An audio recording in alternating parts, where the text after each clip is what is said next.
Hello once again. Thank you for joining us. This is the Space Nuts podcast. My name is Andrew Dunkley, your host, and with me as always is Professor Fred Watson, astronomer at large. He's got a very big business card too. Hi, Fred. How are you doing, Andrew? Good to see you. Good to see you too. I'm well. I hope you're well. I am, yeah. All fine. Yep. Good to know. It's a great way to be, isn't it? It's better than the alternative. Yes. That's right. Now, I'm going to start off. We got an email the other day from somebody who analyses podcasts, and they have a website that rates them. We are number one in Sweden in astronomy podcasts. I think there's only one astronomy podcast that's actually heard in Sweden. I think we're number one in the Seychelles Islands or the Cayman Islands or somewhere like that. Cayman, that's right. Yeah, I mean... and Ireland too. Ireland. Hello, Ireland. Hey. It's very exciting because we think about all the big geographic areas that where our numbers really stack up, the likes of Australia, the UK, the United States, but I don't want to forget all those other countries that do listen to us, and a lot of expats or people who don't want to be expats, but they've been forced to be due to unforeseen circumstances this year that are stuck overseas at the moment, who listen to us. So welcome to you.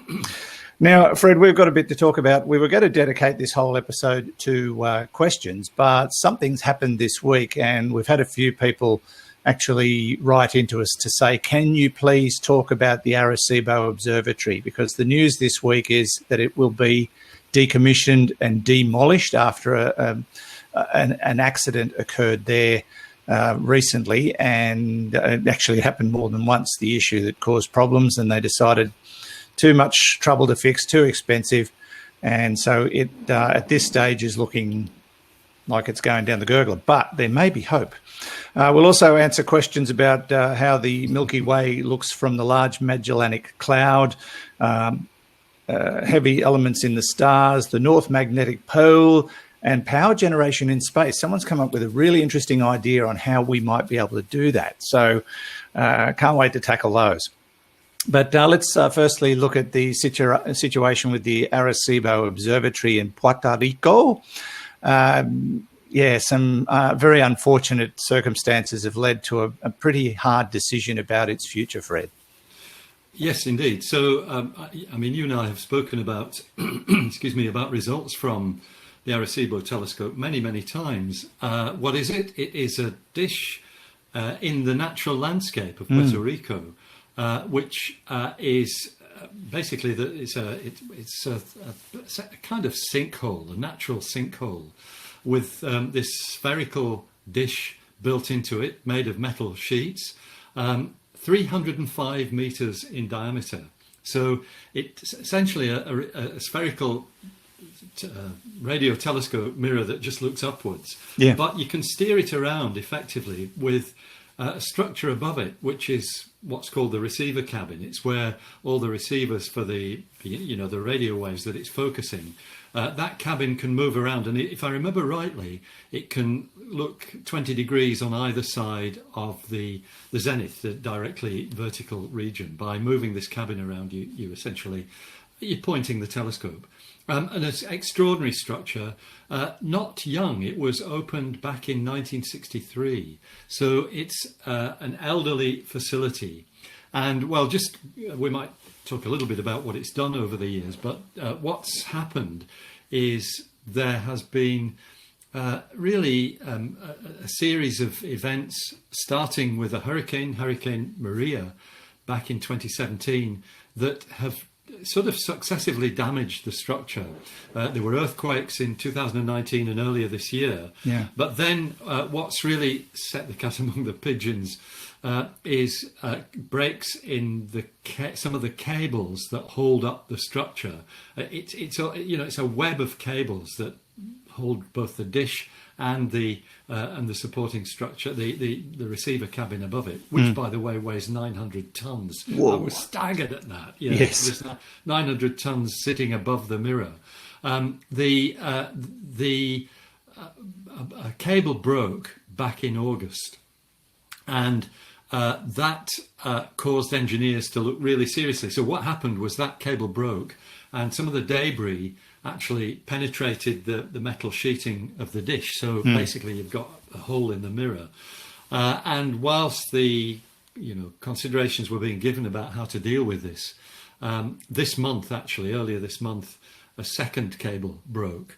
And that basically has, to put it in, I guess, what you might call technical terms, it has threatened the structural integrity of the support structure for that receiver platform, and as well as doing further damage to the dish.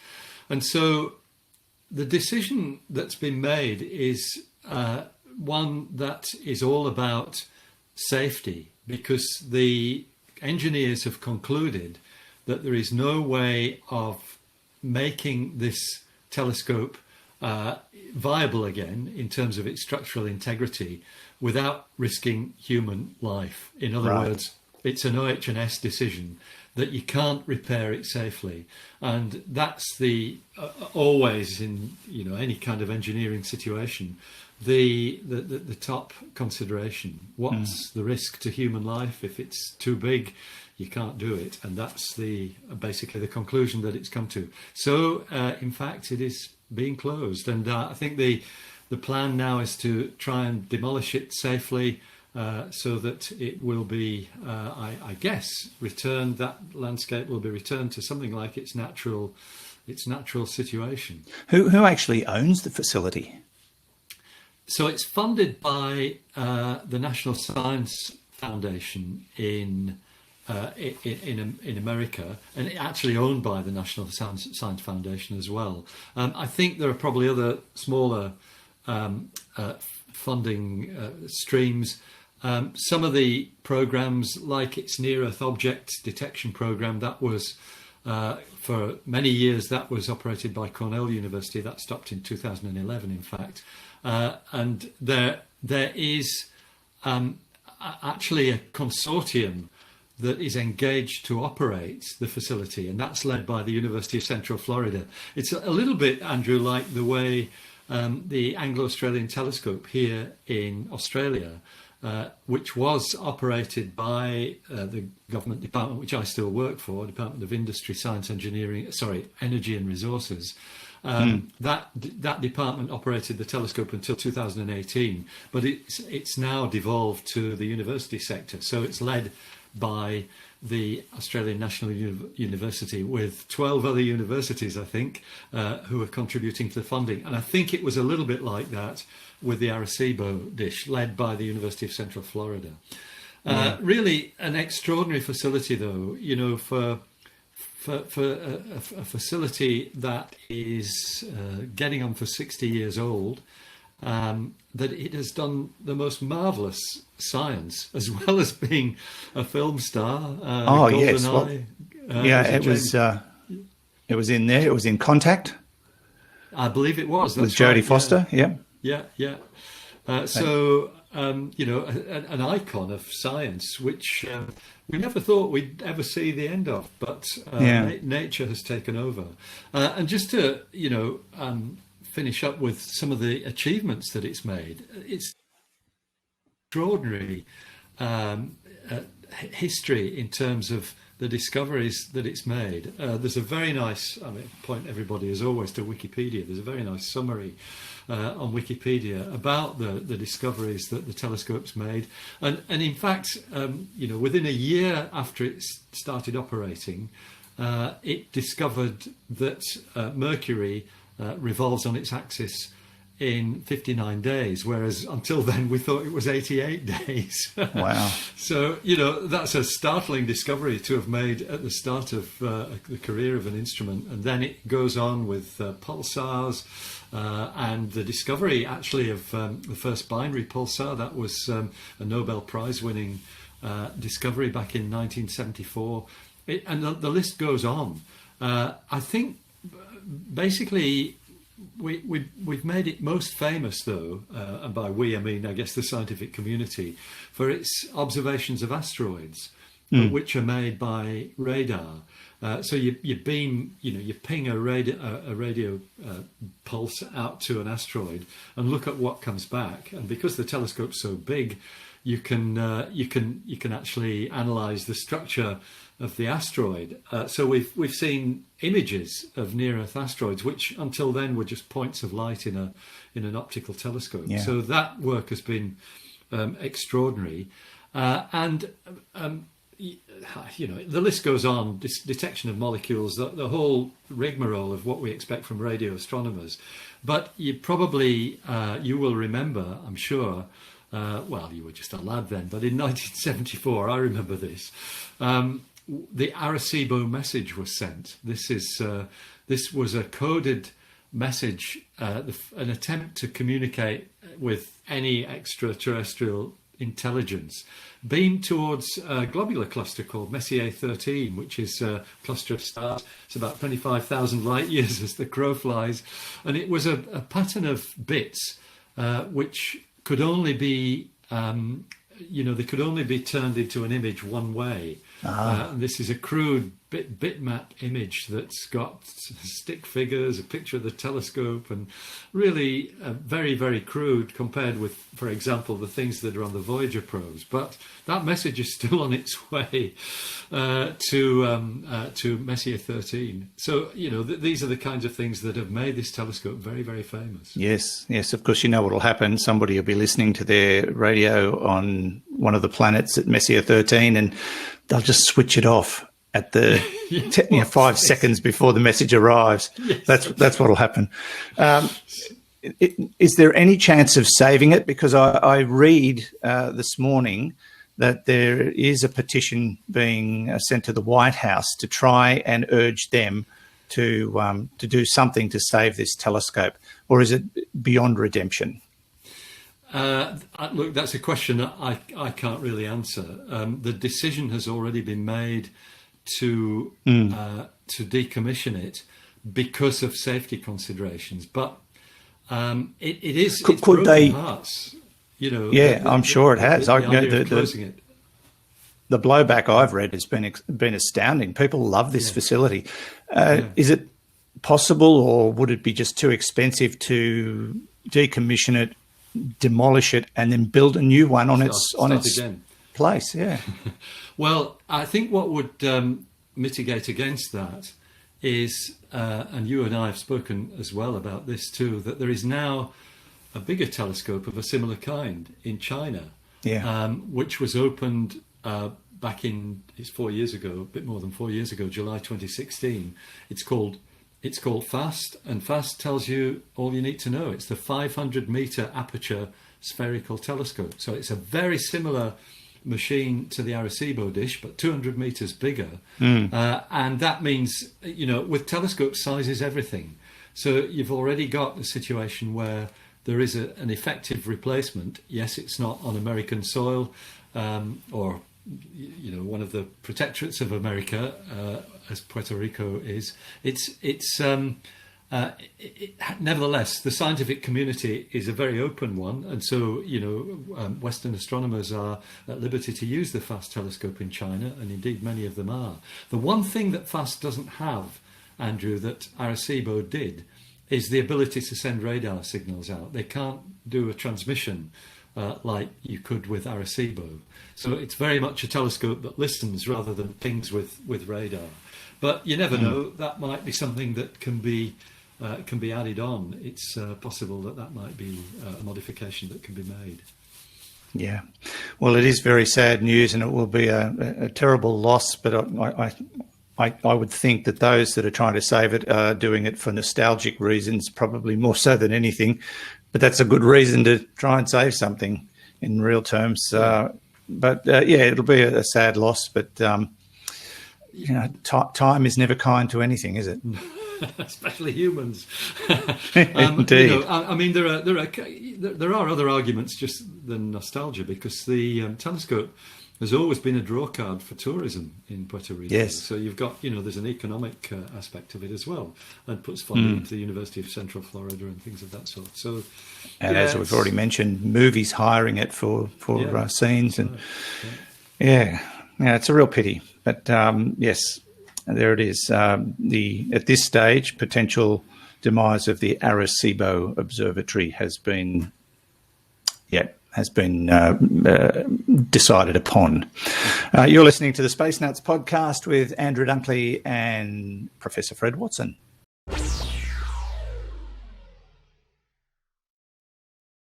Roger, you're loud and clear here also. Space Nuts. Thanks for joining us. This is the Space Nuts podcast with Andrew Dunkley and Fred Watson. And don't forget to visit the Space Nuts shop. It's on our website, spacenutspodcast.com. I'm having a look at it now. They've got embroidered women's polo shirts. They've got the short sleeve unisex T-shirts. You can put a sticker on the back of your computer if you want to, or the bumper of your car, or wherever you like, over your child's mouth. It can go anywhere. And there are so many more things. He doesn't like that idea. There are so many more things in our merch shop. So when you visit the spacenutspodcast.com website, just click on the shop tab and you'll find all sorts of things there. Of course, there's also a book section. I don't know what's in that, but you could have a look and see what you could find. Christmas is coming up, and maybe someone in your family is extremely difficult to buy for. Well, here are some ideas. So T-shirts, polo shirts, mugs, caps, you name it. They're all at the Space Nuts shop. I never thought I'd see the day, Fred, when we had a Space Nuts shop, let alone a Space Nuts podcast, but there it is. Now, we've got some questions to tackle. We're going to try and dedicate much of the rest of the program to questions. And our first question comes from Brian in Georgia. Now, before we do that, I'm going to upload the audio for the questions the way they used to do it in the early days of radio. See this? I'm going to put it over there and hit play. So if this all falls over, you'll know why. And ladies and gentlemen, Dr. Dunkley is... my name's Brian. I come from Warner Robins, Georgia, USA. I'm a big fan. I really appreciate everything you guys do. Your podcasts have saved me my sanity on my long drives for work. I do a lot of traveling. But anyway, I had a thought the other day. Was looking at the large Magellanic and small Magellanic clouds that kind of orbits Milky Way, and I got to thinking, we can see these clouds from the southern hemisphere, or these dwarf galaxies, but what do you think that they see in their night sky looking towards the Milky Way? Like, would the Milky Way, fill up their view? Like, how large do you think it would be in the sky of a planet in one of those galaxies? Like, I don't know, just kind of a thought experiment. I don't think I've ever seen anybody visualize this before. And, what our world or what our galaxy looks like from someplace else. And I don't know, just kind of an interesting thought. And I just wanted to see what you guys' thoughts on that might be. But anyway, awesome podcast. I appreciate you guys, and enjoy the weather. Now it's getting warm over there for you. So stay cool. All right. Thank you, Brian. Yes, in terms of getting warm, we're headed for 43 this Sunday, 43 degrees Celsius. What's that, about 1 million in Fahrenheit? It's a lot.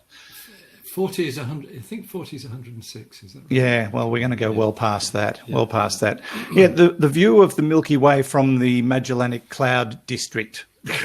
At this stage, we can only look back from as far as the Voyager probes have gone, which doesn't give you that view. Not quite. Not even close. And so we can only go on our knowledge of ourselves from within and create artists' impressions. But it's not going to be all that far off the mark, I wouldn't think, with the knowledge we have. That's exactly right. In fact, I haven't taken the trouble to look, but I bet we could find simulations online of what our galaxy would look like from the Magellanic Clouds.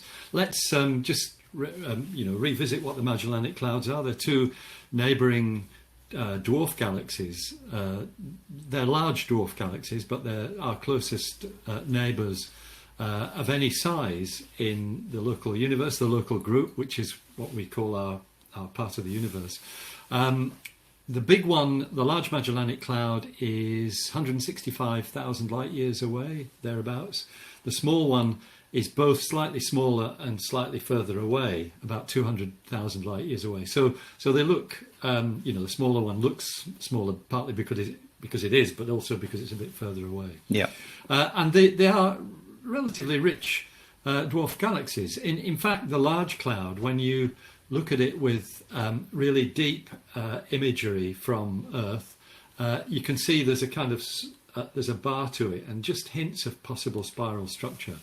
But as Brian rightly says, they are kind of orbiting the Milky Way, but also being demolished by the Milky Way. The tidal effects of the Milky Way galaxy's gravitational attraction is pulling them to pieces. So they're not going to be permanent features. So now let's put our imaginations onto a planet orbiting a star in, say, the Large Magellanic Cloud. What do we see? Well, yeah, you see the Milky Way, and it will be relatively bright. It will be much brighter than we see the Large Magellanic Cloud in our skies, and we see it from here in the Southern Hemisphere, of course, partly because the density of stars, certainly in the central region of the Milky Way galaxy, is much, much greater than it is in the Large Magellanic Cloud. So there'll be this beautiful blob of stars. You will be able to see the bar of our galaxy, because we know that it does have a barred structure across the middle, and then the spiral arms. But it won't be exactly face on. In order for us to be able to see it face on, the Large Magellanic Cloud would have to be at the pole of our galaxy. In other words, exactly at right angles to the galaxy, and it's not. You and I can probably both envisage what it looks like in the sky. The Milky Way is, I guess it's about 40 degrees from the Large Magellanic Cloud. I'm just thinking aloud here, but something like that. So what you're going to see is our galaxy tilted at about 40 degrees. So it will look like an ellipse rather than like a circle. Probably similar to the way the Andromeda galaxy, M31, looks to us, but much, much brighter and covering a much bigger chunk of sky. It won't be the whole sky. Brian, says what is it going to look like in the skies of a planet on one of those Magellanic Clouds, or in one of those Magellanic Clouds. It will be not the whole sky, but it will be a large chunk of it. It will be the single most spectacular object in the night sky of a planet there. It's a very nice thought to have.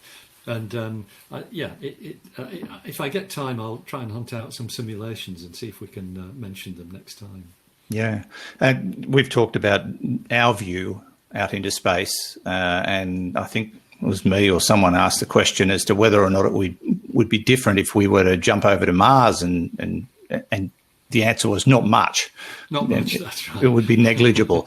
You have to travel quite a long way to get a different view in space. Yeah, you do. And, well, you might remember, it's a few months ago now, the New Horizons spacecraft took some images of, I've forgotten which star it was. Yeah, it was Alpha Centauri, and compared them with the view from Earth to get the effect of parallax. And there is just a tiny difference in their positions, even though it's, 7 billion kilometres away, something like that.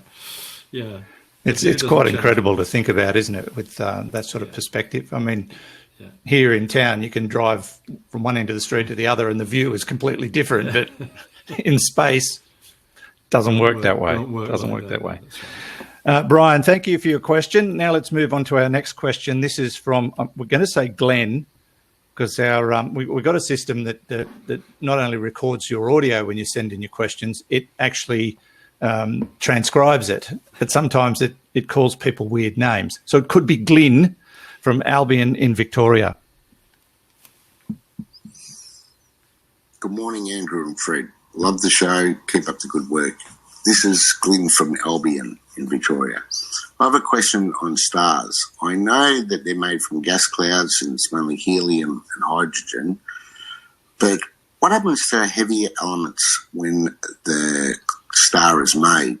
I know with the Earth, all the heavy elements have gone into the core, but what happens in a star? Are they expelled straight away? Do they go straight to the core?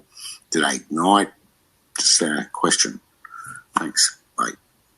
Thank you, Glyn. Yeah, it is. It's Glyn. Hi, Glyn. Thank you, Glyn.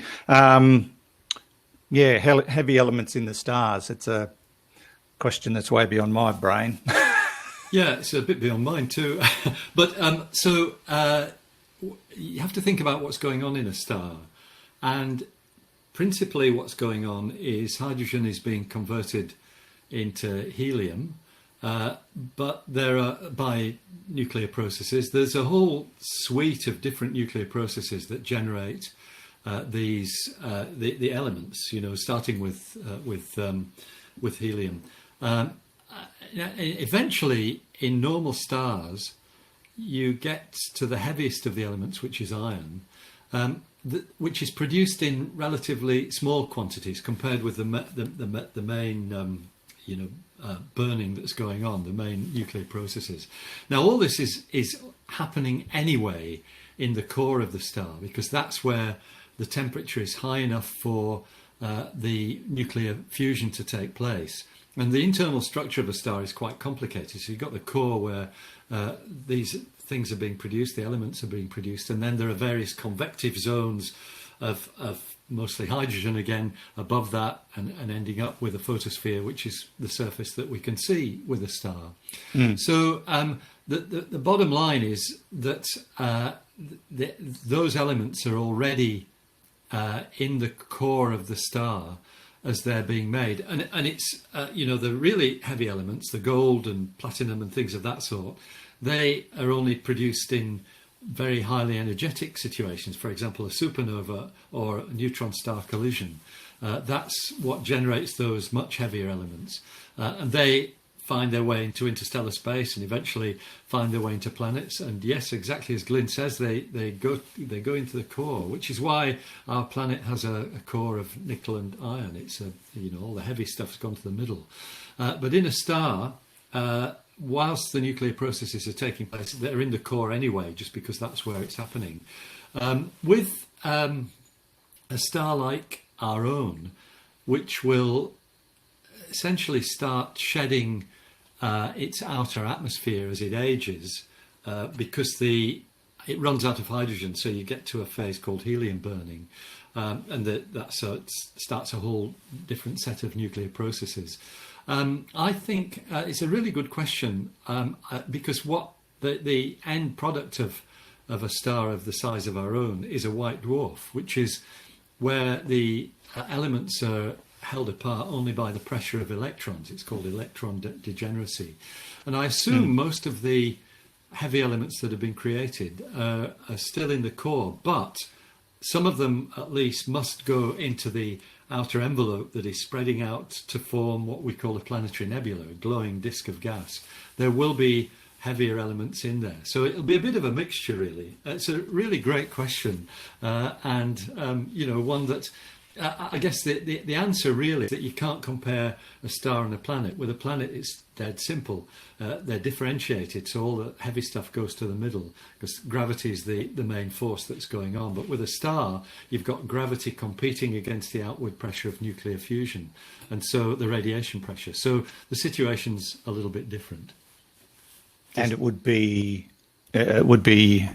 different from star to star, because there are different classes of stars. They all have different ways of acting and different ways of reacting, I suppose. Yes, indeed, that's right. Although the overall structure of a core and an envelope, a convective envelope, and then the photosphere, they're I guess the main constituents of most stars. Okay, Glyn, thanks for the question, and very high quality microphone, may I say. That came through beautifully. So I don't know what you used, but really, really good. Yes, thank you to Brian and Glyn for providing those questions for part 2 of the 230th episode of the Space Nuts podcast with Andrew Dunkley and Fred Watson. I don't know which side he's on. One of them.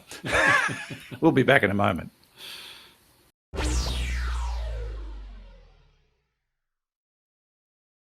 Space Nuts. This is the Space Nuts podcast, episode 230, Andrew Dunkley and Professor Fred Watson. And we're trying to cram in a few questions this week to catch up, because we've got an avalanche of them the last couple of weeks, and even more, as it turned out yesterday. We're going to maybe do this for a few weeks to do a bit of catching up, because you put the effort to send questions in as requested. It would be wrong of us not to try and knock a few over. Some of them might cover topics we've already covered, so we may well not go there again, but we'll just see how it goes. In the meantime, don't forget, if you want to support the Space Nuts podcast, you can do so through our website. Just click on the Support Space Nuts button, top right-hand corner, and that will open you open links up to Patreon. We've got a lot of supporters through Patreon. Supercast as well is another option. It's similar to Patreon, but you can get package deals through Supercast. So you can get 2 or 3 of our stablemate podcasts for a monthly price. You can even now through Patreon buy 12 months for the price of 10 ahead of time. So that's an option. Or you can just make a one-off donation through PayPal. So there are plenty of ways of supporting the Space Nuts podcast. But as I always tell you, it's optional. We're not expecting you to do it. It is totally up to you. We appreciate that you're listening, and that's the most important thing. Now, Fred, let's move on to our next question. This comes from Snow in New Zealand, and they do get plenty of snow down there from time to time.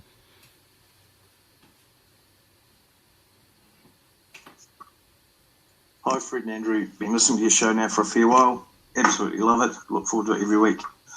My question is the North Magnetic Pole actually in Antarctica, not in the Arctic? I understand when you look at a compass and the needle points towards the north, I understand that it's pointing towards the North Magnetic Pole of the Earth. If you do the same with a magnet and float a magnet with a North and a South Pole marked on it, it points into the same direction as your compass does.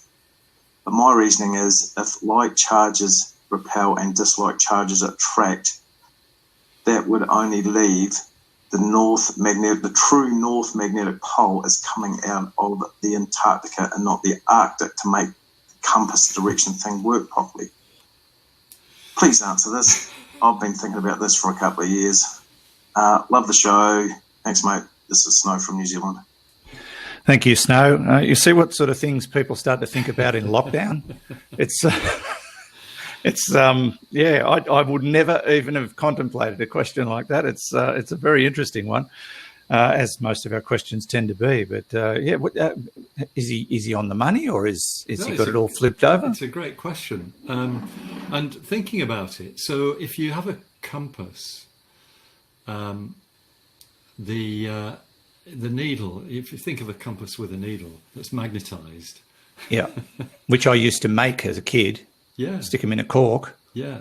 It's a really good point. So the bit that points north must be the South Pole of the compass. I need to do some experiments on this.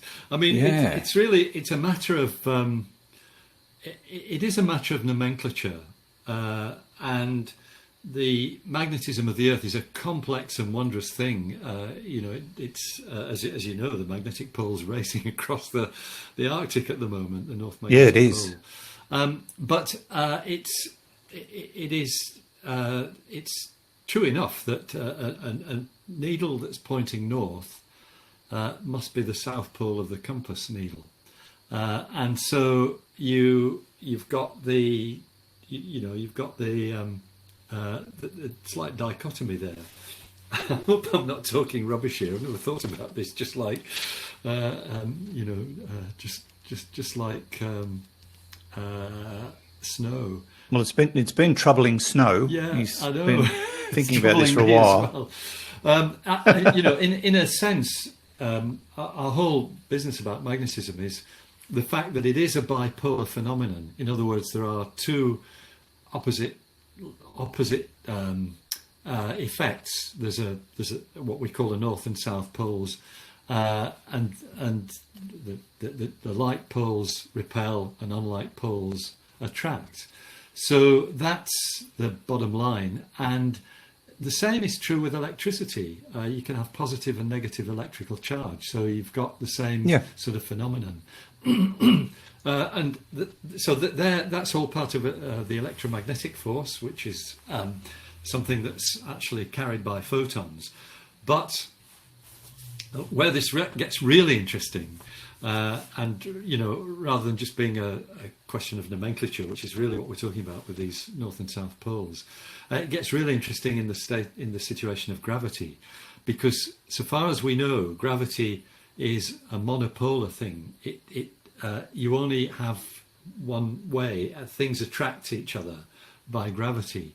So there isn't a negative gravitational pull, something that will react by being pushed away.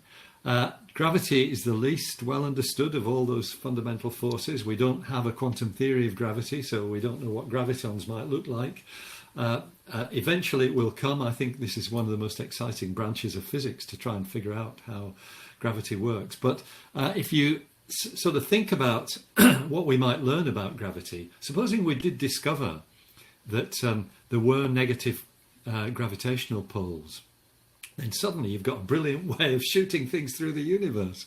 Yes. Because you get something that reacts negatively to switch it on, and away you go, bashing through the universe at high speed. So that's drawing a long bow from Snow's question, but it is an interesting aspect of it. And thank you for the question, Snow. I never really thought about that. Yeah. I mean, we talked about the North Magnetic Pole being on the move. I think that last report, it was in Siberia, wasn't it? Yeah, that's right. And there are different versions of the pole. Yeah. There's is it the geomagnetic pole is if you just interpret the Earth as being a bar magnet, but then there's places where the dip lines are vertical, where the magnetic field is going vertically down into the Earth, and that gives you, a different pole. So I think that might be the one that's racing around up there in Siberia, getting out of control. But thanks for the question, Snow. Yeah, indeed. Yeah, it's a good one. Good to hear a New Zealand accent on the show. Yeah. We've done all three now. We've done UK, Australia, New Zealand. We've got the whole set on this week's program. Yes, we do. But we don't have Sweden yet. We've got listeners in Sweden and other European countries. We'll get to your questions when we can. Indeed, we will. Now let's move on to our final question for this week. This one comes from Damien. I'm going to guess this will be an Australian accent. What do you think? Let's find out. Hi guys. I have a question about generating power in space. On Earth, in many places, we use thermal power plants. Why aren't we using them in space? A satellite's typical range of temperatures was found to be from -170 to 123 Celsius for LEO satellites, while -250 to 300 degrees for different orbits. A spinning hourglass with refrigerant gas would be heated and cooled as it rotated around. Add a turbine into the middle of it and you have a power source. Add multiple hourglasses and control the speed of rotation to optimize the heating and cooling. I gather it depends on the radiant heat loss, as space is a good insulator, and the performance compared to solar. Regards, Damien. Well, that's a fascinating thought. Power generation in space. Is he onto something that would be feasible? Yeah, I think it would work. What Damien suggested, I think it would work. It is absolutely right that you've got this, these huge temperature differences. The thermal control of spacecraft is one of the biggest problems. How you keep them at a uniform temperature for their electronics to work and things of that sort. So the side facing the sun is warming up very quickly, while the other side is radiating out to space. It's just by radiant heat. So there are large temperature differentials, and maybe you could do the kind of thing that Damien's suggesting. But I think the bottom line with this question is that, people have obviously looked at this sort of thing very carefully, that it's much more efficient to have simply a solar panel that works on the photovoltaic process to generate the power directly and rule out the mechanical components Well, no moving parts. No moving parts, that's right, just electrons moving around. For solar cell technology is now at such a level that we're getting very high efficiencies, both here on Earth and in space. Well, I know that. My electricity bill turned up last week. It was $1.50. There you go. Yeah, I've got some good gear up on the roof. I can tell you. Good gear on there, yeah. And you don't have spinning turbines. You've just got direct conversion from of light to electricity. Great stuff. All right. Well, a good question though, Damien, and I love the idea. Turbines are among my most favourite things, but sometimes they're not the most efficient. I suppose it also opens up the question of where power might come from into the future, because, converting sun power into electricity is something we're doing really well now. And if you've been around my district, you will have come across a myriad of solar farms. There are some massive solar farms in this part of the world generating electricity enough to power a small town. You make enough of those. But the trouble with them is they are so massive to generate enough electricity for 4,000 dwellings, for example.